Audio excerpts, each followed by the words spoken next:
Hello my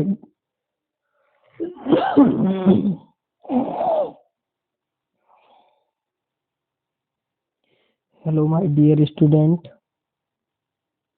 आप सब लोग कैसे हैं? आई होप कि आप सब अच्छे होंगे। देखो, यात्रा बहुत लंबी है, समय बहुत है कम, क्योंकि आर का पेपर 11 फरवरी को लगा हुआ है और यूपी पुलिस कांस्टेबल 17-18 फरवरी को है। ठीक है, तो मैंने कई सारे जीएस के एनसीईआरटी बेस्ड वीडियो अपलोड कर दिए हैं जीएस के, जैसे कंप्यूटर हुआ, ज्योग्राफी हुआ, पॉलिटी हुआ, साइंस टेक्नोलॉजी हुआ। उसके बाद अब सामान्य विज्ञान की हम लोग बात करेंगे, आज फिजिक्स केमिस्ट्री बायोलॉजी की। तो हम लोग ये सारा देख लेते हैं। ठीक है, चलिए। सामान्य विज्ञान में सबसे पहले फिजिक्स की बात करेंगे।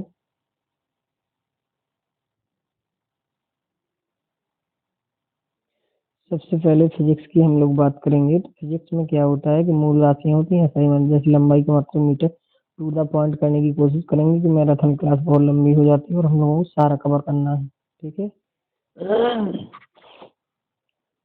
देखिए इसमें लंबाई की मात्रक मीटर है, इसको एमसी प्रति द्रव्यमान किलोग्राम, ये सब पड़े हुए हैं। और एक बेनिफिट और ये है कि 10th और 12th का एग्जाम भी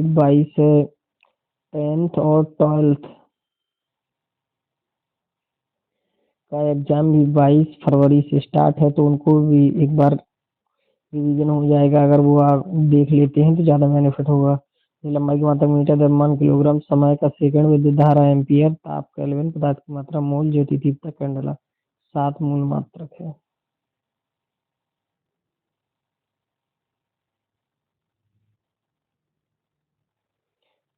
अब देखिए अन्य राशियों की मात्रक हैं, जो क्षेत्रफल बार हमेशा मैथ हो या कुछ ऐसे क्षेत्रफल किसी का निकालना हो तो मीटर स्क्वायर में निकलेगा।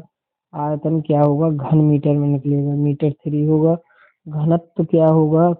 किसी चीज में घनत्व, अगर कोई जैसे तेल वगैरह या तेल का उपकरण तो बैरल होता है, बट घनत्व है जैसे, इसमें किलोग्राम प्रति मीटर क्यूब होता है। वेग का मीटर प्रति सेकंड में नापेंगे, त्वरण मीटर प्रति सेकंड स्क्वायर। बल का मात्रक न्यूटन होता है या किलोग्राम प्रति मीटर प्रति सेकंड स्क्वायर। कार का मात्रक जूल या न्यूटन मीटर। ऊर्जा का मात्रक जूल न्यूटन मीटर। शक्ति वाट। समतल कोण रेडियन होता है और घन कोण स्टेरेडियन होता है। आवेग न्यूटन होता है। विद्युत आवेश का मात्रक क्या होता है? कूलाम होता है।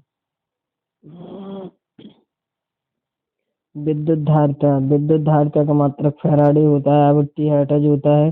प्रतिरोध ओम होता है। प्रतिरोधकता ओम मीटर होता है। दाब पास्कल या न्यूटन मीटर स्क्वायर। ऊष्मा कैलोरी। विभवांतर वोल्ट। तरंग दैर्ध्य एंगस्ट्रॉम। ध्वनि की प्रबलता डेसिबल। वायु मंडलीय दाब बार। एक बार बराबर होता है 10⁵ पास्कल। जल प्रवाह की दर क्यूसेक होती है। ओजोन परत की मोटाई इससे मापते हैं, डॉप्सन से मापते हैं।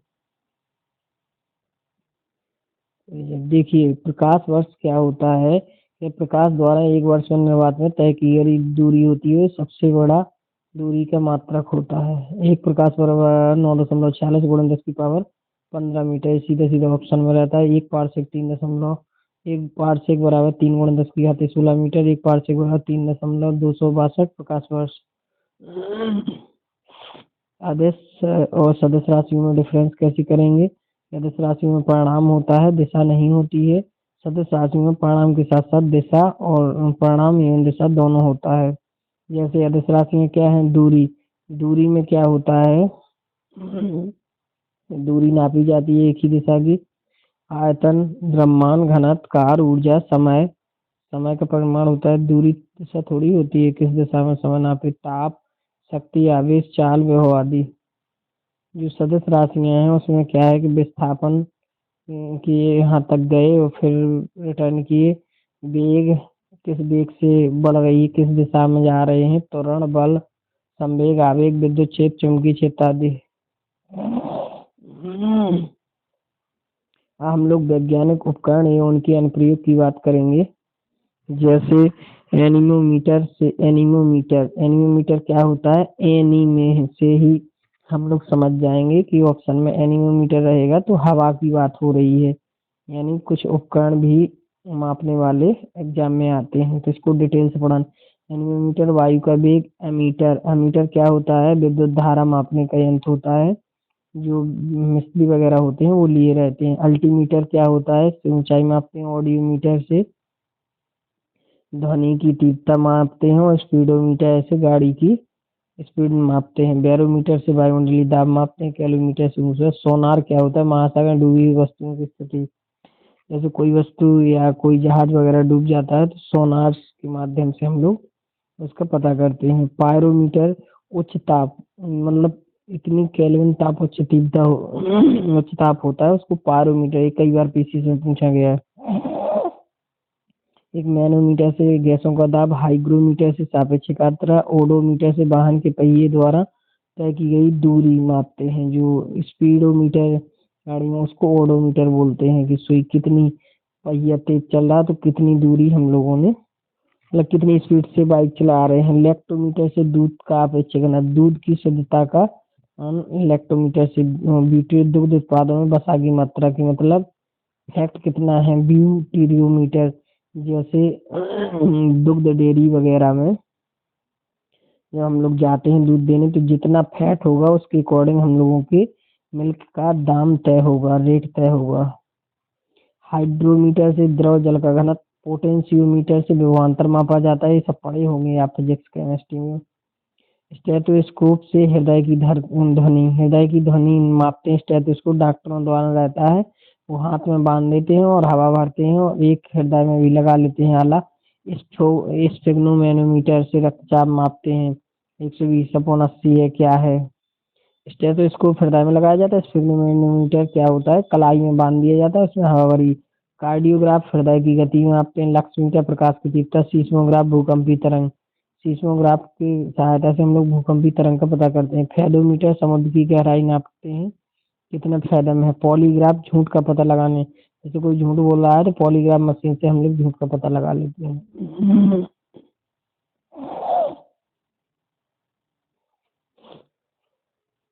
अब देखिए सोनार, सोनार का एक तो फुल फॉर्म आता है, कंपटीशन में आता है।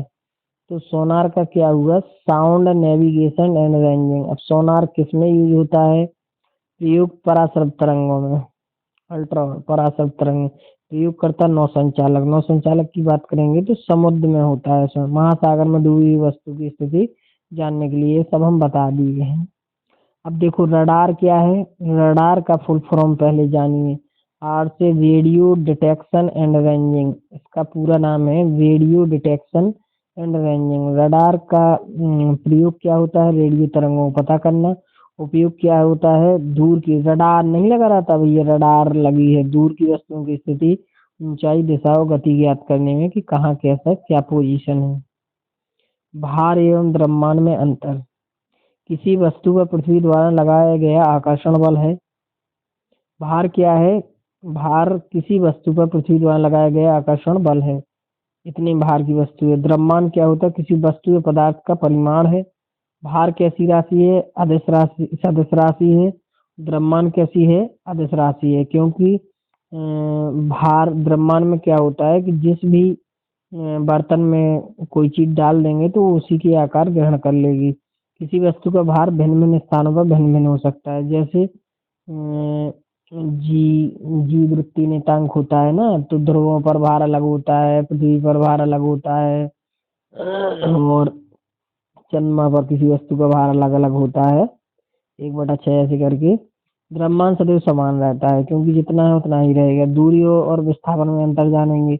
यह दो बिंदुओं के बीच की पथ की पूरी लंबाई को दूरी कहते हैं। जैसे देखो ये है तो यहाँ के बीच की जो दूरी है, दो बिंदुओं के बीच की दूरी के पथ की पूरी लंबाई को दूरी कहते हैं, यानी 10 मीटर है सपोज दैट। तो विस्थापन क्या है? दो बिंदुओं के बीच की न्यूनतम लंबाई है। दूरी कैसी राशि है? एक आदेश राशि है, इसमें केवल क्या होता है? परिणाम होता है, दिशा नहीं होती है, क्योंकि दूरी इस साइड भी मापी जा सकती है, इस साइड मापी जा सकती है, इस साइड मापी जा सकती है, इस साइड, चारों तरफ। और विस्थापन क्या है? सदिश राशि, क्योंकि अगर आप यहाँ से यहाँ तक चले तो ये उसकी विस्थापन हो गया दूरी। फिक्स है कि आप यहाँ से 10 मीटर चले, इसका मान शून्य नहीं हो सकता है, दूरी कभी शून्य नहीं हो सकती। क्यों? क्योंकि उसका फिक्स है कि यहाँ से यहाँ तक जाएंगे तो कुछ ना कुछ तो होगा, फिक्स नहीं हो सकती। इसका मान शून्य नहीं हो सकता है, इसका मान शून्य हो सकता है विस्थापन का। क्यों? क्योंकि यहाँ से यहाँ तक गए और फिर से यहाँ रिटर्न आ गए, तो आपका क्या हो जाएगा, विस्थापन शून्य हो जाएगा, आप यानी कुछ नहीं चले। अब देखिए चाल की बात करेंगे। आप लोग तो टॉपिक वाइज देखते जाइए, पॉइंट बाई पॉइंट। चाल क्या है? चाल है चली गई दूरी बटे समय। चाल बराबर क्या होता है? दूरी बटे समय होता है। चाल एक अदिश राशि है, ऊपर भी हमने बताया। मात्रक क्या होता है चाल का? मीटर प्रति सेकंड में नापते हैं। वस्तु द्वारा इकाई समय में चली गई दूरी। और वेग क्या होता है? वस्तु में इकाई समय में उत्पन्न विस्थापन है। वेग बराबर विस्थापन बटे समय। वेग सदिश राशि है, मात्रक मीटर प्रति सेकंड, दोनों का सेम है।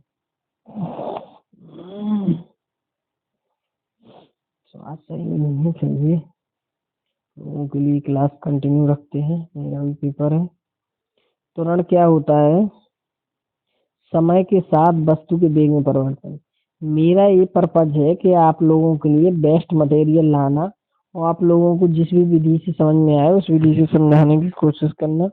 आप लोग देखते हैं चैनल तो अच्छा लगता है, व्यू वगैरह बढ़ते हैं, वॉच आवर बढ़ता है, सब्सक्राइब बढ़ते हैं, कुछ गेन होता है, अच्छा लगता है। और आप लोग कुछ ना कुछ तो शिक्षा ले ही रहे हैं, पहले से बहुत प्रोग्रेस है। ठीक है, तो मैं सोच रहा हूँ कि शिक्षा के क्षेत्र में कुछ अच्छा कर जाऊँ। ठीक है, हमारा भी पेपर है, हम भी पढ़ रहे हैं। आर ओ का, आपका भी पुलिस वगैरह कई सारे पेपर हैं, आप लोग बस जुड़े रहें। अभी मैथ रीजनिंग के भी बैच स्टार्ट होंगे, सारे बैच स्टार्ट होंगे, कुछ टेक्निकल टीम मिल जाए। देखिए त्वरण क्या है कि समय के साथ वस्तु के वेग में परिवर्तन की दर है। त्वरण बराबर क्या होता है? वेग में परिवर्तन की दर को त्वरण कहते हैं। ठीक है, परिवर्तन बटे समय। त्वरण कैसी सदिश राशि है? इसका मात्रक देखो, चाल का मात्रक मीटर प्रति सेकंड था, वेग का मीटर, इसमें क्या हो जाएगा तो मीटर प्रति सेकंड स्क्वायर हो जाएगा। न्यूटन की गति का प्रथम नियम, न्यूटन के कितने नियम लिए थे? 3 नियम लिए थे न्यूटन ने।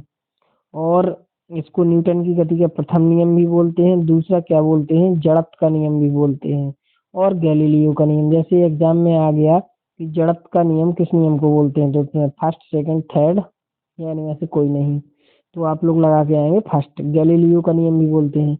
जड़त्व नियम क्या कहता है? यदि कोई वस्तु विरामावस्था में है अथवा एक समान गति से सीधी रेखा में गतिमान है, तो वह अपनी अवस्था नहीं बदलेगी जब तक कि उस पर बाह्य बल न लगाया जाए। सही बात है, कोई वस्तु विरामावस्था में एक समान गति से सीधी रेखा में गतिमान है, जैसे विरामावस्था में सीधी रेखा में गतिमान, अगर उस पर कोई बाह्य बल लगेगा तब तो ये इधर होगी, इधर फोर्स करेंगे, इधर करेंगे तो इधर होगी, वरना सीधी चली जाएगी। तो ये तो हो गया प्रथम नियम। न्यूटन की गति का दूसरी नियम क्या कहता है?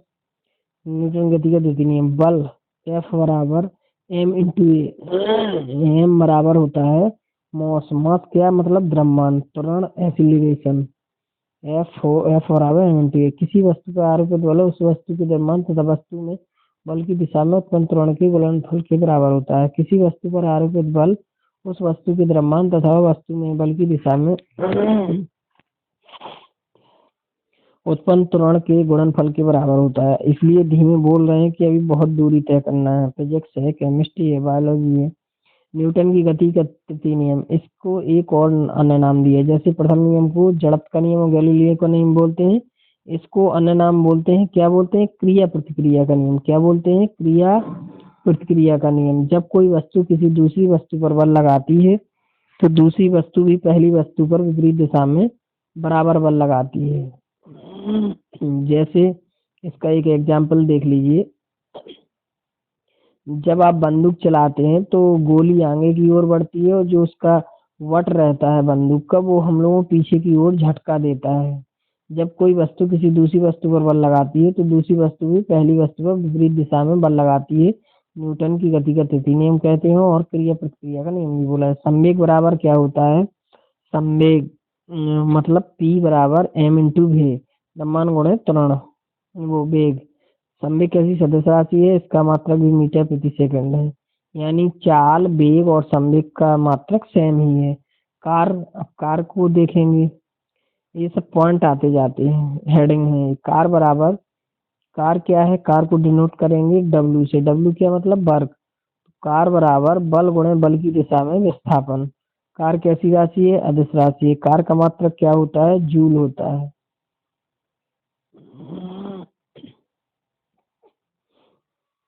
अब शक्ति, शक्ति को क्या बोलते हैं? पावर बोलते हैं। हम ये भी बताएंगे कि कंपटीशन में कैसा आएगा और हाई स्कूल इंटर में कैसा आएगा। शक्ति यह किसी मशीन अथवा कर्ता की कार की दर है। शक्ति P बराबर पावर बराबर कार बटे टी, यानी W बटे टी। शक्ति क्या है? शक्ति बराबर कार बटे समय, तो W बटे टी। मात्रक क्या है? जूल प्रति सेकंड है शक्ति का मात्रक, या इसको वाट में भी मापते हैं। एक अश्व शक्ति बराबर 746 वाट होता है। बोलते नहीं भैया, ये कितने वाट का बल्ब है? 100 वाट का है ये। ऊर्जा के व्यवसाय का मात्रक किलोवाट घंटा है। जब भी हम लोग लाइट का कैलकुलेशन करेंगे तो किलोवाट घंटा में करेंगे, किलोवाट घंटा में करेंगे। 1 किलोवाट घंटा बराबर 3.6 गुणा 10 की पावर 6 जूल बराबर 1 यूनिट। अभी आप लोगों को यूनिट कैसे निकालनी है बिजली की, ये सब समझाएंगे अभी डिटेल में। एक एक वीडियो आएगा अभी, पेपर हो जाए। 1 किलोवाट घंटा बराबर 3.6 गुणा 10 की पावर 6 जूल, मतलब जो 6 लिखा है यहाँ पर 6 बिंदी मान के चलिए, जूल बराबर 1 यूनिट होता है। ऊर्जा बराबर यह किसी वस्तु के कार्य करने की क्षमता है। ऊर्जा कैसी राशि है? अदिश राशि है। ऊर्जा का मात्रक क्या है? जूल है। प्रकार क्या है? ऊर्जा क्या है? यांत्रिक ऊर्जा होती है, जो कि मशीन वगैरह में रहती है, मोटर। एक प्रकाश ऊर्जा होती है, ध्वनि ऊर्जा होती है। यांत्रिक ऊर्जा बराबर गतिज ऊर्जा प्लस स्थितिज ऊर्जा, ये उसका फॉर्मूला होता है। गतिज ऊर्जा को काइनेटिक एनर्जी बोलते हैं इंग्लिश में।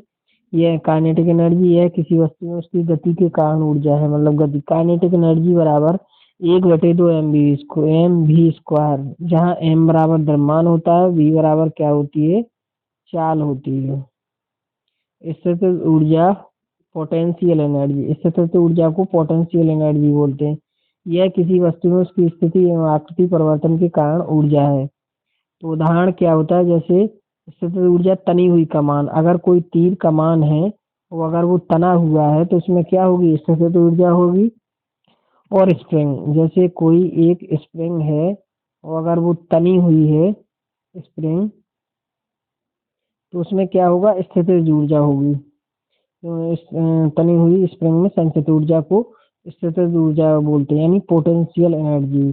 P बराबर mgh, m का मतलब द्रव्यमान, वृत्तीय त्वरण और ऊंचाई। ऊर्जा का केवल अब ऊर्जा संरक्षण का नियम क्या है?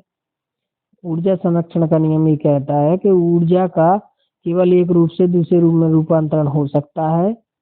ऊर्जा को ना तो उत्पन्न किया जा सकता है और ना नष्ट किया जा सकता है।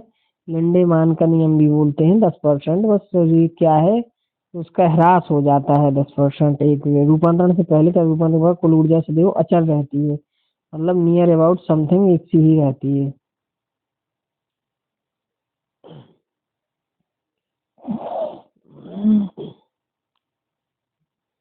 अब देखो कंपटीशन में क्या पूछा जाता है कि ऊर्जा रूपांतरण के उदाहरण क्या है। जो जैसे पूछ लिया उन्होंने कि डायनामो क्या कार्य करता है। डायनामो क्या करता है? जैसे जो ट्रैक्टर में डायनामो लगा रहता है वो यांत्रिक ऊर्जा से विद्युत ऊर्जा का निर्माण करता है, यानी उसी की वजह से ट्रैक्टर वगैरह की लाइट जलती है और हम लोग प्रकाश रात्रि में चल सकते हैं ट्रैक्टर से। तो डायनामा लगा रहता है, वही यांत्रिक ऊर्जा जो भरी रहती है उसको विद्युत ऊर्जा में कन्वर्ट कर देता है। अब जो विद्युत जनित होता है वो क्या करता है कि यांत्रिक ऊर्जा से वो भी विद्युत ऊर्जा बनाता है। और जो विद्युत मोटर होती है, जैसे चक्की चलाने वाली मोटर, कोई भी मोटर हो, तो विद्युत ऊर्जा से यांत्रिक ऊर्जा, उसको लाइट मिलेगी विद्युत मोटर को तो वो चलेगी। यांत्रिक ऊर्जा मतलब उससे कार्य होने लगेगा। टरबाइन, टरबाइन से क्या है? जैसे बिजली वगैरह बनती है तो टरबाइन चलते हैं, हवा से भी चलते हैं, उसमें पानी। तो यांत्रिक ऊर्जा से क्या करते हैं कि हम लोगों ऊर्जा, क्योंकि जब टरबाइन घूमेंगे तो उसकी मोटर पर घर्षण होगा, हम लोगों को क्या होगा? लाइट विद्युत पैदा होगी। लाउड स्पीकर क्या करता है? विद्युत ऊर्जा से ध्वनि ऊर्जा में, जैसे कोई लाउड स्पीकर रखा हुआ है साउंड वगैरह, तो लाइट से हम लोग चलाएंगे तो वो क्या करेगा? ध्वनि ऊर्जा, यानी वो डीजे वगैरह होता है काम करेगा। फोटो इलेक्ट्रिक सेल क्या होती है? प्रकाश ऊर्जा से विद्युत ऊर्जा में। और जो साइंस के स्टूडेंट हैं वो सब पढ़े हैं, कोई ये न्यू बात थोड़ी है। न्यूटन न्यूटन का गुरुत्वाकर्षण का नियम, दो पिंडों के मध्य लगने वाले आकर्षण बल का परिणाम दोनों पिंडों के द्रव्यमान के गुणनफल के अनुपाती तथा उनके बीच की दूरी के वर्ग के बीच के समानुपाती होता है। m1 m2 ये द्रव्यमान के पिंड है और ये r है।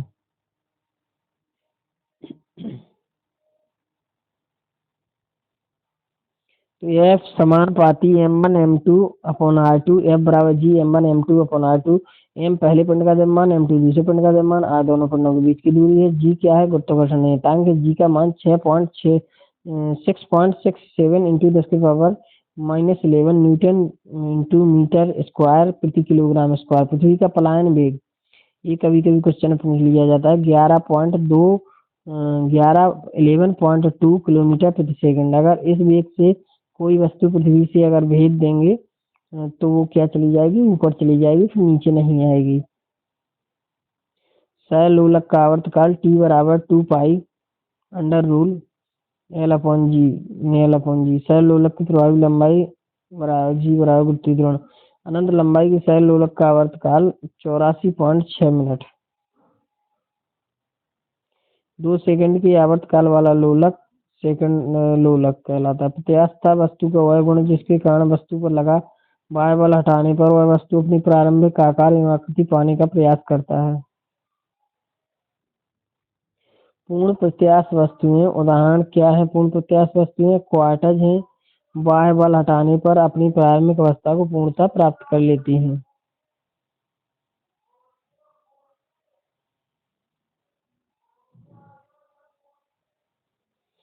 देखिए, पूर्ण प्लास्टिक वस्तुएं उदाहरण क्या है? बाह्य बल हटाने पर पूर्ण प्लास्टिक वस्तुएं अपनी प्रारंभिक अवस्था में नहीं लौटती हैं। जैसे मोम एक बार अगर वो खिंच जाए तो वो अपनी बात से बाह्य बल लगाने पर कल में आएगी।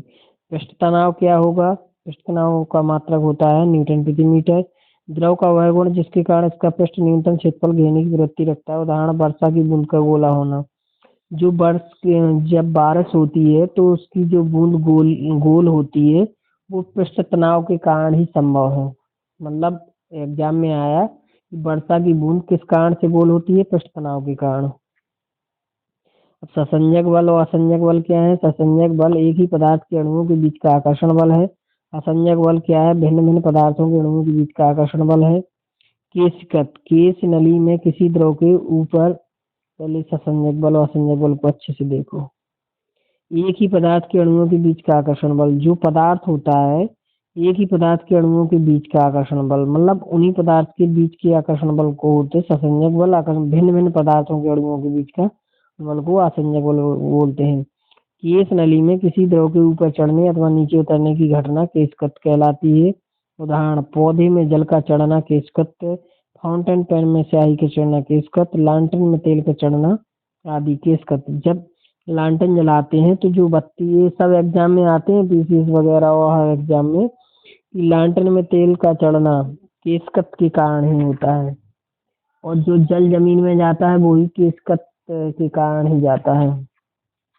पौधों में जल का चढ़ना, जैसे पौधे तो रहते हैं खड़े बट नीचे से जड़ों से वो केशकत के कारण। फाउंटेन पेन में स्याही के चढ़ना, फाउंटेन पेन में स्याही के चढ़ना, जो वो नहीं होता निप वाला पेन होता था या वो, तो उससे स्याही चढ़ जाती थी।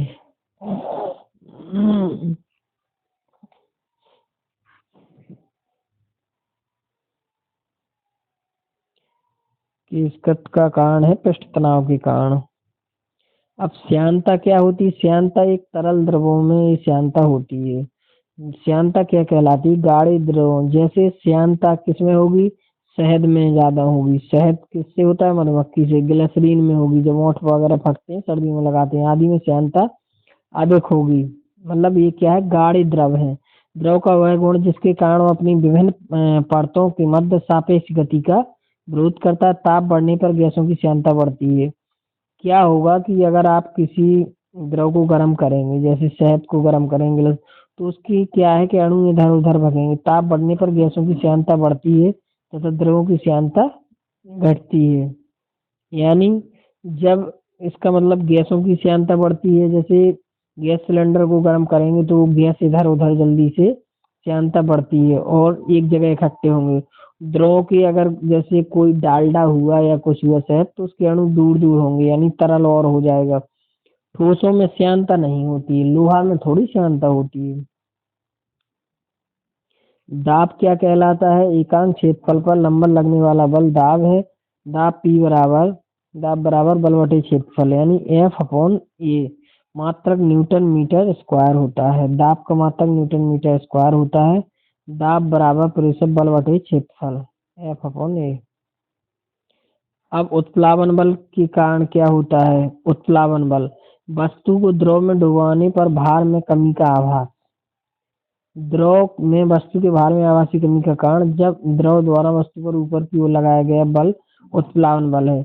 जब हम लोग किसी नदी में या तालाब में तैरते हैं तो एक बल लगता है ऊपर की ओर जो उछाल देता है, डूबने नहीं देता है, उसको उत्प्लावन बल कहते हैं। वस्तु को जैसे कोई वस्तु द्रव में डुबा रहे हैं तो वस्तु को द्रव में डुबाने पर भार में कमी का आभास। मतलब कोई बाल्टी जैसे अपन लोग कुएं में डालेंगे और अगर वो पानी में है, भरी बाल्टी है, फिर भी उसमें भार में कमी का आभास यानी वो गरई नहीं लगेगी, उसमें वजन नहीं लगेगा। हम लोग ये सोचेंगे कितना हरा रास्ता चल रहा है खींचने पर। जब वो पानी से निकलेगी, उत्प्लावन बल समाप्त होगा नीचे से ऊपर फेंकने वाला, तब हम लोगों को उसके भार का आभास होगा।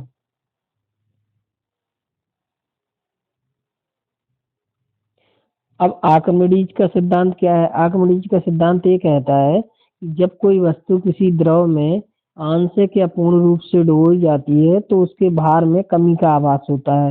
भार में यह आभासी कमी वस्तु द्वारा हटाए गए द्रव के भार के बराबर होती है। तो जैसे कोई जहाज वगैरह होता है, जब कोई वस्तु किसी द्रव में आंशिक या पूर्ण रूप से डुबोई जाती है तो उसके भार में कमी का आभास होता है। कोई भी वस्तु जैसे बाल्टी ही ले लो, कोई भी चीज अगर उसमें डुबा देंगे तो उसमें कमी का आभास होगा, भार में भार नहीं लगेगा, हटाए गए द्रव के भार के बराबर होता है। ताप क्या है? यह किसी वस्तु के उष्णता अथवा शीतलता का अपेक्षिक माप है। मापन क्या होता है? तापमापी द्वारा। ताप क्या कहलाता है? ताप मापन के पैमाने तीन हैं। कौन कौन से हैं? एक तो सेल्सियस है, एक केल्विन है और एक फ़ारेनहाइट है। जैसे बुखार चढ़ता है तो भैया आज इतने डिग्री बुखार है, इतने फ़ारेनहाइट है। केल्विन एवं सेल्सियन पैमाने में संबंध होता है। केल्विन बराबर सेल्सियस प्लस 273 ऐड होता है तो केल्विन बन जाता है। सेल्सियस से फ़ारेनहाइट पैमाने में संबंध क्या होता है? ये सब फॉर्मूले फिजिक्स में रख के C/5 ये फॉर्मूला होता है। C/5 बराबर F माइनस 32 यानी 32/9। सेल्सियस फ़ारेनहाइट C/5 बराबर F माइनस 32/9। इसमें फॉर्मूला फिट कर देंगे तो सब आ जाएगा संबंध। ऊष्मा क्या है? ऊर्जा का एक रूप है। जो ऊष्मा होती है वो ऊर्जा का एक रूप है स्थानांतरण ताप में अंतर के कारण। अब ऊर्ध्वपातन, इसको ऊर्ध्वपातन सब्लिमेशन, ऊर्ध्वपातन को सब्लिमेशन भी बोलते हैं। ऊर्ध्वपातन, ऊर्ध्वपातन किसमें होगा? कपूर में होगा। शुष्क हिम ठोस CO2, जो कार्बन डाइऑक्साइड होता है, शुष्क बर्फ बोलते हैं CO2। जैसे आजकल मटकों वगैरह में नहीं होता है, शादी वगैरह है, वो कोहरा, धूम कोहरा, फॉग वगैरह बनाते हैं। तो उदाहरण आयोडीन कपूर शुष्क हिम ठोस कृत्रिम बादल बना लेते हैं। आयोडीन कपूर शुष्क हिम ठोस CO2 ऊर्ध्वपातन। यह किसी पदार्थ का ठोस अवस्था से सीधे वाष्प अवस्था में परिवर्तन है बिना द्रव अवस्था से गुजरे। यह किसी पदार्थ का ठोस अवस्था से सीधे वाष्प अवस्था में परिवर्तन है बिना द्रव अवस्था से गुजरे। ऊर्ध्वपातन।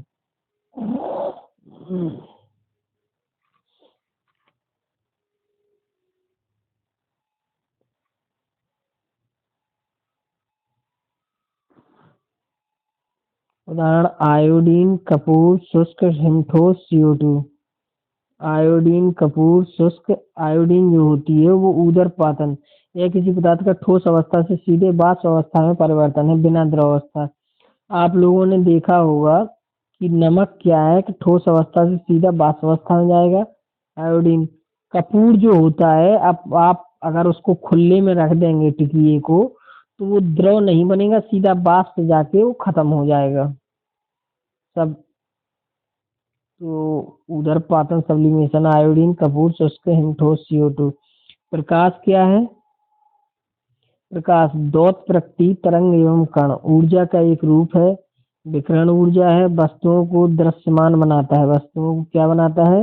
दृश्यमान बनाता है। सीधी रेखा में चलता है, सीधी रेखा में चलता है। निर्वात में प्रकाश की चाल 3 × 10⁸ 8 मीटर प्रति सेकंड। द्योत प्रकृति तरंग एवं कण।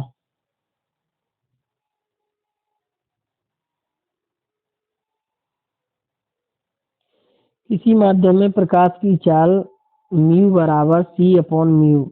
माध्यम में प्रकाश की चाल, म्यू को डिनोट करेंगे माध्यम प्रकाश की चाल। C निर्वात में प्रकाश की चाल और U माध्यम का अपवर्तनांक। प्रकाश का परावर्तन, प्रकाश की किरण का किसी चमकदार सतह से टकराकर वापस लौटने की घटना प्रकाश का परावर्तन है। प्रकाश की किरण का किसी चमकदार सतह से टकराकर वापस लौटने की घटना प्रकाश का परावर्तन। प्रकाश का परावर्तन, प्रकाश की किरण का किसी चमकदार सतह से टकराकर वापस लौटने की घटना प्रकाश का परावर्तन है।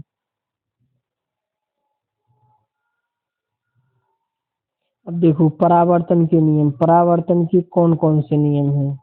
एक तो परावर्तन के नियम क्या है कि आपतन कोण सदैव परावर्तन कोण के बराबर होगा। परावर्तन कब होगा? आपतन कोण सदैव परावर्तन कोण के बराबर होगा। आपतित किरण आपतन बिंदु पर अभिलंब तथा परिवर्तन किरण ये सभी एक ही तल में होते हैं। देखो परावर्तन के नियम, ये क्या है? इधर क्या है कि किरण पड़ेगी, एक वस्तु है, लेंस है, फोकस है, ठीक है। अब देखो आपतन कोण I और परावर्तन कोण अभिलंब, ये अभिलंब है। आपतित किरण I और ये परावर्तित किरण I है। अब इसको बहुत अच्छे से समझना, तो डिटेल में सब समझाना पड़ेगा तब आएगा। अभी तो हम लोग भाषा याद करेंगे कि आपतन कोण सदैव परावर्तन कोण के बराबर होता है। आपतित किरण आपतन बिंदु पर अवलंब तथा परावर्तित किरण एक ही तल में होते हैं, तो परावर्तन का नियम हो जाता है, यानी युग्रण। क्रांतिक कोण क्या होता है? क्रांतिक कोण क्या होता है? किसी यह सघन माध्यम में आपतन कोण का, यह सघन माध्यम, एक विरल माध्यम होता है और एक सघन माध्यम होता है, एक विरल माध्यम होता है। यह सघन माध्यम में आपतन कोण का वह मान है जिसके लिए विरल माध्यम में अपवर्तन कोण का मान 90 डिग्री यानी 90 अंश होता है। अब पूर्ण आंतरिक परावर्तन, पूर्ण आंतरिक परावर्तन को TOR total, TER total, TIR भी बोलते हैं, टोटल इंटरनल रिफ्लेक्शन। पूर्ण आंतरिक परावर्तन, इसको इंग्लिश में बोलेंगे full form total internal reflection. पूर्ण आंतरिक परावर्तन, पूर्ण आंतरिक परावर्तन क्या है? कि प्रकाश की किरण का सघन माध्यम से, प्रकाश की किरण का, माना कि ये सपोज दैट सघन माध्यम है। प्रकाश की किरण का सघन माध्यम से विरल माध्यम में प्रवेश करने पर, सघन माध्यम से विरल माध्यम में प्रवेश करने पर आपतित किरण सघन माध्यम में ही वापस लौट आती है। आपतन कोण का मान क्रांतिक कोण से अधिक होता है। जैसे इसके उदाहरण हैं, हम लोगों को कंपटीशन के बेस से पूर्ण आंतरिक परावर्तन के उदाहरण देखिए। मृग तृष्णा या मृग मारीचिका की घटना, ये समझ रहे हो क्या है? क्या होता है कि जब हम लोग राजस्थान वगैरह में जाते हैं तो हम लोगों को ऐसे प्रतीत होता है कि आगे बारिश हुई है, जबकि रेत में मृग तृष्णा या मारीचिका की घटना कहलाती है, जबकि ऐसा पॉसिबल नहीं है। हम लोगों को एक आभास होता है कि आगे बारिश हुई है, क्योंकि वो रेत चमक रही, मृग तृष्णा या मृग मारीचिका की घटना होती है। दूसरी चीज होती है कि जब हम लोग रोड पे बाइक चलाते हैं या साइकिल चलाते हैं, कुछ भी, तो हम लोगों को अगर अच्छा डामर डरा हुआ है तो आगे ये लगता है कि पानी भरा हुआ है या बारिश हुई है, तो ये पूर्ण आंतरिक परावर्तन के कारण पॉसिबल है। कटे हुए हीरे का चमकना, जैसे आप वही को देख लीजिए, कोई कंची गोली खेलते हैं, उसको कटा हुआ भाग कितना चमकता है। एक पेपर वेट को देख लीजिए, वो कटा है तो वो चमकेगा, और कटे हुए हीरे का जगमगाना। कोई हीरा है कटा हुआ है तो जो किरण आएगी आपतित किरण प्रकाश की, तो उस पूर्ण आंतरिक परावर्तन के कारण चमकती है, क्योंकि सघन माध्यम। ऑप्टिकल फाइबर प्रकाशक तंतु में संचरण। जैसे ये जिगजैग टाइप में कोई भी ऑप्टिकल फाइबर है, उसमें अगर प्रकाश किरण जाएगी तो पूर्ण आंतरिक परावर्तन के कारण ही ये पॉसिबल है। एंडोस्कोप।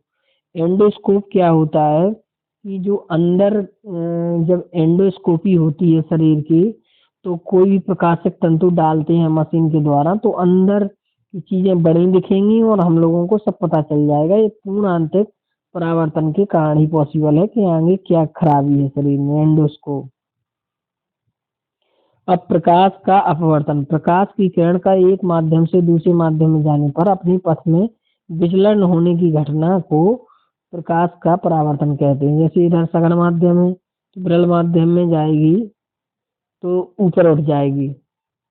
सघन माध्यम में जाएगी जैसे सपोज दैट विरल माध्यम से, तो अभिलंब की ओर झुक जाएगी। तो ये अभिलंब से क्या होगी, दूर चली जाएगी विचलित होने की। जब प्रकाश की किरण विरल माध्यम से सघन माध्यम में प्रवेश करती है तो यह अभिलंब की ओर जाती है। जैसे जब प्रकाश की किरण विरल माध्यम से, माना कीजिए विरल माध्यम है, विरल माध्यम से सघन माध्यम में प्रवेश करती है, ये क्या है, जैसे अभिलंब है, ये गया तो ये क्या होगा, अभिलंब की ओर झुक जाएगी। विरल सघन, इधर पे सघन आ गया माना कि सपोज दैट,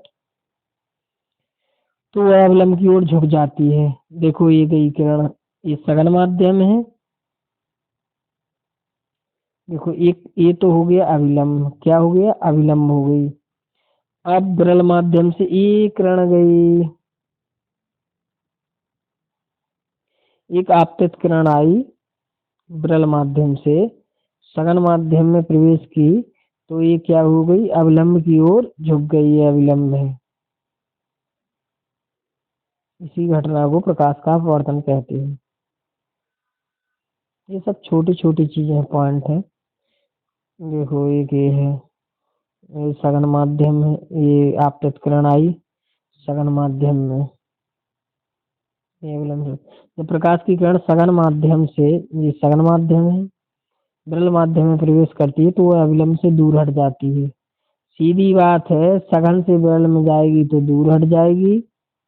विरल से सघन में जाएगी तो अविलंब की ओर पास आ जाएगी।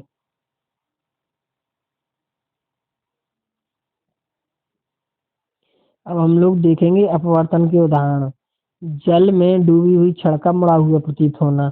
आप लोग देखे होंगे कि जैसे कोई छड़ वगैरह है, कोई डंडा वगैरह, छड़ी हम लोग जल में डुबाए रहते हैं या बाल्टी में, तो हम लोगों को वो छड़ी मुड़ी हुई प्रतीत होती है। तारों का टिमटिमाना।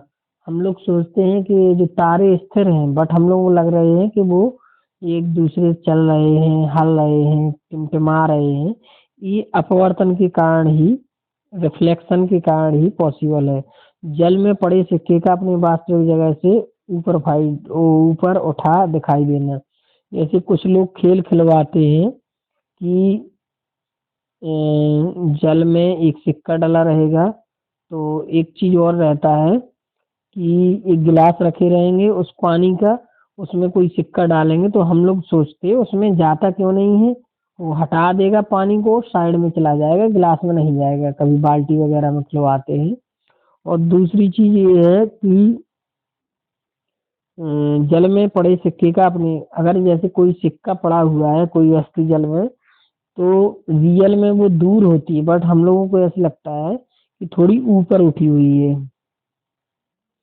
आप प्रकाश के एक माध्यम से दूसरे माध्यम में जाने पर प्रकाश का तरंगदैर्ध्य वेग बदल जाता है, प्रकाश की आवृत्ति नहीं बदलती है, तरंगदैर्ध्य बदल जाता है प्रकाश का।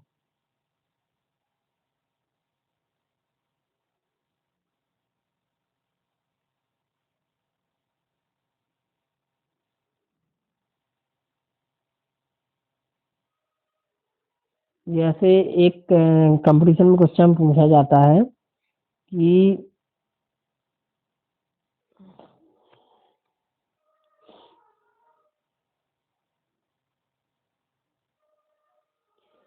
प्रकाश क्या है, अनुप्रस्थ है कि अनुदैर्ध्य है? तो प्रकाश हो गया अनुप्रस्थ, क्योंकि उसमें सा आ रहा, और ध्वनि क्या है, अनुदैर्ध्य तरंग है। ऐसे क्वेश्चन है। प्रकाश का प्रकीर्णन, प्रकीर्णन को इंग्लिश में स्कैटिंग बोलते हैं। प्रकीर्णन को क्या बोलते हैं, स्कैटिंग। छोटी तरंग दैर्ध्य के प्रकाश का प्रकीर्णन अधिक होता है। प्रकीर्णन बैंगनी रंग के प्रकाश का सबसे अधिक होगा। किस रंग का, बैंगनी रंग के प्रकाश का प्रकीर्णन सबसे अधिक होगा, एवं लाल रंग के प्रकाश का सबसे कम होगा। वायुमंडल के कणों द्वारा प्रकाश किरणों का बिखराव है। उदाहरण, वातावरण में प्रकाश का बिखराव, आकाश का नीला दिखाई देना प्रकाश के प्रकीर्णन के कारण ही संभव है। अब वर्ण विक्षेपण क्या है, वर्ण विक्षेपण श्वेत प्रकाश का अपने अवयवी रंग में विभक्त होने की क्रिया वर्ण विक्षेपण कहलाती है।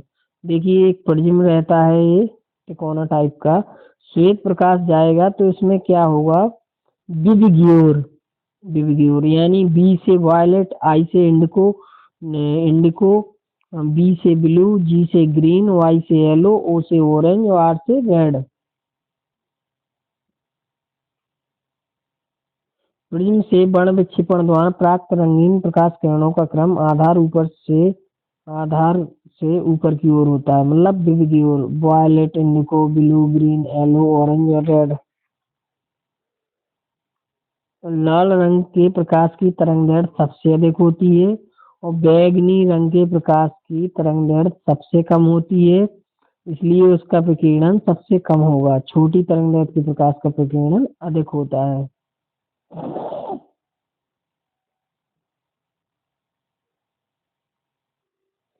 देखिए इसमें दिया गया है कि बैंगनी रंग के प्रकाश का विकिरण सबसे अधिक और लाल रंग के प्रकाश का विकिरण सबसे कम होता है, इसलिए खतरे का सिग्नल लाल लगाया जाता है ताकि दूर से ही दिखे, उसका विकिरण कम हो। अब अवतल दर्पण और उत्तल दर्पण की बात करेंगे।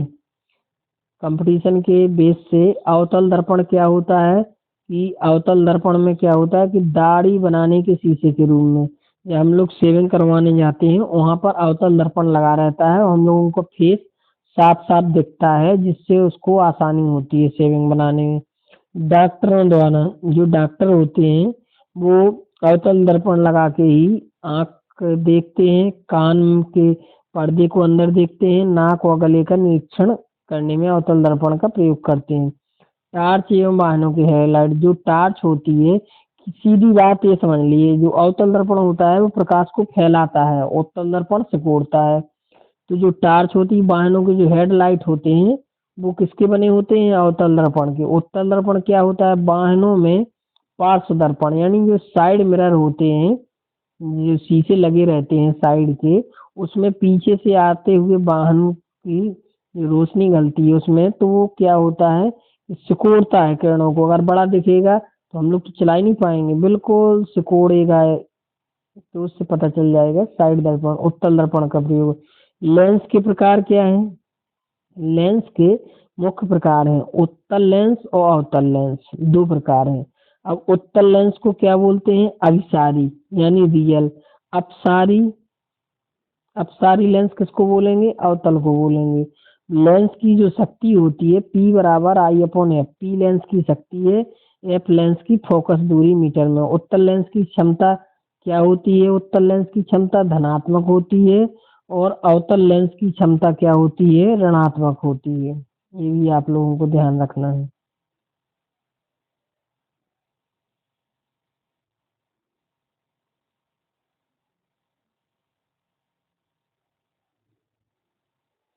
लेंस की शक्ति का मापन, जो लेंस की शक्ति है उसका मापन किसमें होता है, डायोप्टर में होता है। किसमें होता है लेंस की शक्ति का मापन, डायोप्टर में होता है। और धूप के चश्मे की जो क्षमता होती है, धूप के चश्मे के लिए जीरो डायोप्टर होती है। स्पष्ट दृष्टि की न्यूनतम दूरी 25 सेंटीमीटर होती है। मनुष्य की आंख में प्रतिबिंब बनता है, कहाँ बनता है, रेटिना में बनता है। अब दोष दो होते हैं, एक दूर दृष्टि दोष होता है और दूसरा क्या होता है, निकट दृष्टि दोष। दूर दृष्टि दोष में क्या होता है कि निकट की वस्तुएं, जैसे सपोज दैट किसी को दूर दृष्टि दोष है तो उनको चश्मा कैसा लगेगा कि निकट की वस्तुएं स्पष्ट नहीं दिखाई देती हैं। दूर देखो, जौन सा दोष होता है उस दोष मतलब इससे को मैट्रिक बना रहा हूँ कि जो दोष होता है, जैसे किसी को दूर दृष्टि दोष है, तो जो दोष होता है, दोष मतलब कि हमें ये चीज पता है दूसरी चीज नहीं पता है, ये दोष है। दूर दृष्टि दोष में क्या होता है कि निकट की वस्तुएं स्पष्ट दिखाई नहीं देती हैं, दूर की वस्तुएं स्पष्ट दिखाई देती हैं। इसका मतलब ये हुआ कि दूर दृष्टि दोष, भैया हमें दूर दृष्टि दोष है, दूर का तो दिखेगा, मतलब दृष्टि यही दोष है कि दूर का दिखेगा पास का नहीं दिखेगा। तो उन लोगों को जो चश्मा लगेगा वो उत्तल लेंस का वो लोग यूज करेंगे। क्या यूज करेंगे? उत्तल लेंस का यूज करेंगे कि उनका पास का बड़े बड़े अक्षर दिखें तो वो लोग कवर कर सकें, पढ़ सकें। तो वो किताब 25 सेंटीमीटर दूरी पे नहीं रखते हैं, दूर कर लेते हैं। और निकट दृष्टि दोष को मायोपिया भी बोलते हैं। क्या बोलते हैं? मायोपिया।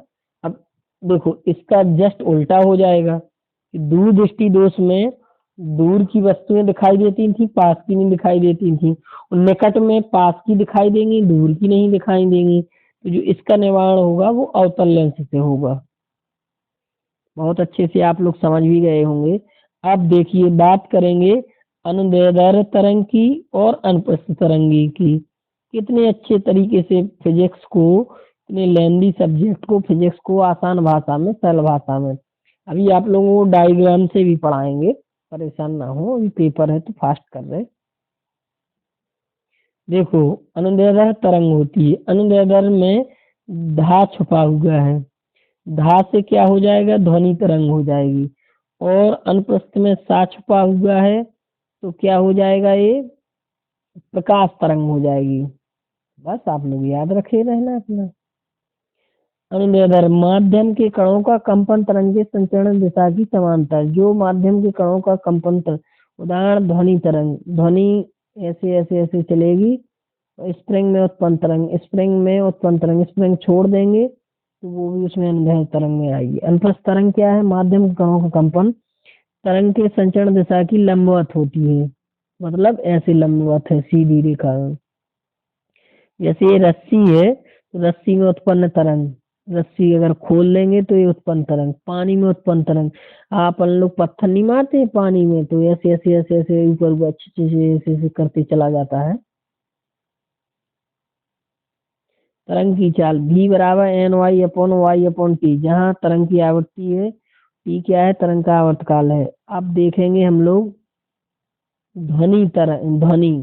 ध्वनि देखिए, सबसे ज्यादा जो ध्वनि होती है वो किसमें होती है? ध्वनि तरंग। पहले अनुदैर्ध्य से ही स्पष्ट हो गया कि ध्वनि ठोसों में अधिकतम गति होती है ध्वनि की, सबसे ज्यादा। वायु में भी होती है 332 के 382 किलोमीटर। ठोसों में सबसे ज्यादा किसमें ध्वनि होती है? इस्पात में। इस्पात,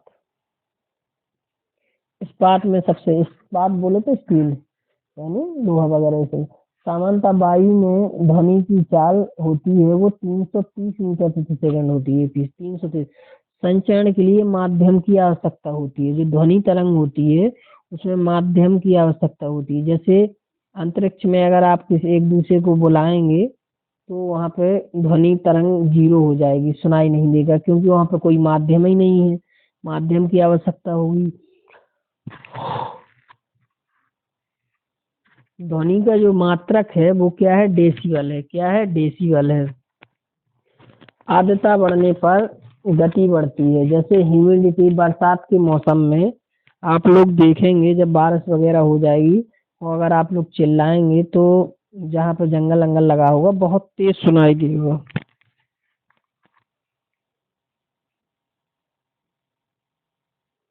तो ये तो हुई ध्वनि की बात। अब हम लोग बात करेंगे, देखिए ध्वनि तरंग की आवृत्ति पर स्तर।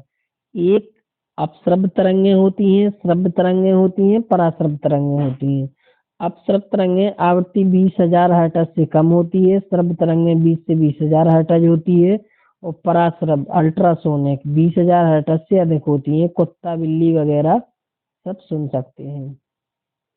ध्वनि पराश्रव्य तरंगों की उत्पन्न की जाती हैं। जैसे चमगादड़, चमगादड़ को दिखाई नहीं देता, बस रात में वो पराशर तरंगों से पता चल जाता है कोई शत्रु आ रहा है, कैसा क्या कर रहा है। और डॉल्फिन आदि, जो डॉल्फिन मछली सबसे खतरनाक मछली होती है पानी में।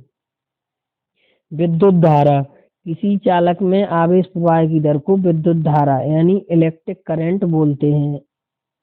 ई आई।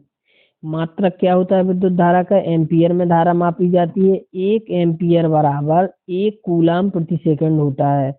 विभवांतर, किया गया कार्य बटे प्रवाहित आवेश। V बराबर W/Q विभवांतर होता है।